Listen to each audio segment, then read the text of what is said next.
ರಾಜ್ಯದಲ್ಲಿ ಬಸ್ ಪ್ರಯಾಣ ಮಾಡುವ ಲಕ್ಷಾಂತರ ಪುರುಷ ಪ್ರಯಾಣಿಕರಿಗೆ ದೊಡ್ಡ ರಿಲೀಫ್ ಸುದ್ದಿ ಬಂದಿದೆ. ಇದನ್ನು ಪುರುಷ ಪ್ರಯಾಣಿಕರಿಗೆ ಗುಡ್ ನ್ಯೂಸ್ ಅಂತಲೇ ಹೇಳ್ಬಹುದು. ಈ ಬಗ್ಗೆ ಸಾರಿಗೆ ಸಚಿವ ರಾಮಲಿಂಗಾರೆಡ್ಡಿ ಅಧಿಕೃತ ಘೋಷಣೆ ಮಾಡಿದ್ದಾರೆ. ಸದ್ಯಕ್ಕೆ ಬಿಎಂಟಿಸಿ ಮತ್ತು ಕೆಎಸ್ಆರ್ಟಿಸಿ ಬಸ್ಗಳ ಟಿಕೆಟ್ ದರ ಏರಿಕೆ ಆಗುವುದಿಲ್ಲ ಅಂತ ಸಾರಿಗೆ ಸಚಿವ ರಾಮಲಿಂಗಾರೆಡ್ಡಿ ಸ್ಪಷ್ಟಪಡಿಸಿದ್ದಾರೆ. ಕಳೆದ ವರ್ಷ ಜನವರಿಯಲ್ಲಿ ಬಸ್ ಪ್ರಯಾಣ ದರಕ್ಕೆ 15% ಏರಿಕೆ ಮಾಡಲಾಗಿತ್ತು.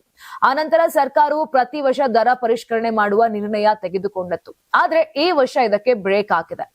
ರಾಜ್ಯ ಸರ್ಕಾರ ಜಲಮಂಡಳಿ, ವಿದ್ಯುತ್ ಮತ್ತು ಮೆಟ್ರೋ ಮಾದರಿಯಲ್ಲಿ ಪ್ರತಿ ವರ್ಷ ದರ ಪರಿಷ್ಕರಣೆ ಮಾಡುವಂತೆ ಸಾರಿಗೆ ದರಕ್ಕೂ ಅನ್ವಯಿಸಲು ಯೋಜನೆ ಮಾಡಲಾಗಿತ್ತು. ಇದಕ್ಕಾಗಿ ಒಂದು ಸಮಿತಿಯನ್ನ ರಚಿಸಿ ಆ ಸಮಿತಿಯ ವರದಿಯ ಆಧಾರದ ಮೇಲೆ ದರ ಏರಿಕೆ ಅಥವಾ ಕಡಿತ ಮಾಡುವ ಯೋಜನೆಯಾಗಿತ್ತು. ಆದರೆ ಈ ವರ್ಷ ಇನ್ನೂ ಆ ಸಮಿತಿ ರಚನೆಯಾಗಿಲ್ಲ. ಸಮಿತಿ ರಚನೆಯಾಗದ ಕಾರಣ ಈ ವರ್ಷ ಬಸ್ ಟಿಕೆಟ್ ದರ ಏರಿಕೆ ಮಾಡುವುದಿಲ್ಲ ಅಂತ ಸಚಿವ ರಾಮಲಿಂಗಾರೆಡ್ಡಿ ಸ್ಪಷ್ಟಪಡಿಸಿದ್ದಾರೆ. ಸದ್ಯ ದರ ಏರಿಕೆ ಮಾಡುವುದಿಲ್ಲ. ಸಮಿತಿ ರಚನೆಯಾಗಿ ವರದಿ ಬಂದ ನಂತರವೇ ಮುಂದಿನ ನಿರ್ಣಯ ತೆಗೆದುಕೊಳ್ಳಲಾಗುತ್ತದೆ ಅಂತ ಸ್ಪಷ್ಟನೆ ಕೊಟ್ಟಿದ್ದಾರೆ. ಈ ಮೂಲಕ ರಾಜ್ಯದ ಪುರುಷ ಪ್ರಯಾಣಿಕರಿಗೆ ಗುಡ್ ನ್ಯೂಸ್ ನೀಡಿದ್ದಾರೆ. ಸಚಿವ ರಾಮಲಿಂಗಾರೆಡ್ಡಿ ಮುಂದಿನ 6 ತಿಂಗಳಲ್ಲಿ ಸಮಿತಿ ರಚನೆಯಾಗಿ ವರದಿ ನೀಡಿದರೂ ಈ ವರ್ಷ ದರ ಏರಿಕೆಯ ಸಾಧ್ಯತೆ ಇಲ್ಲ.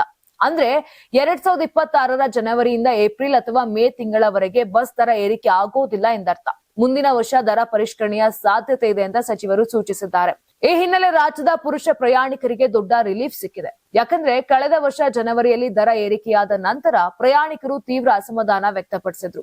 ಈಗ ದರ ಏರಿಕೆ ಇಲ್ಲದಿರೋದ್ರಿಂದ ಪ್ರಯಾಣ ವೆಚ್ಚ ಸ್ಥಿರವಾಗಿರುತ್ತದೆ.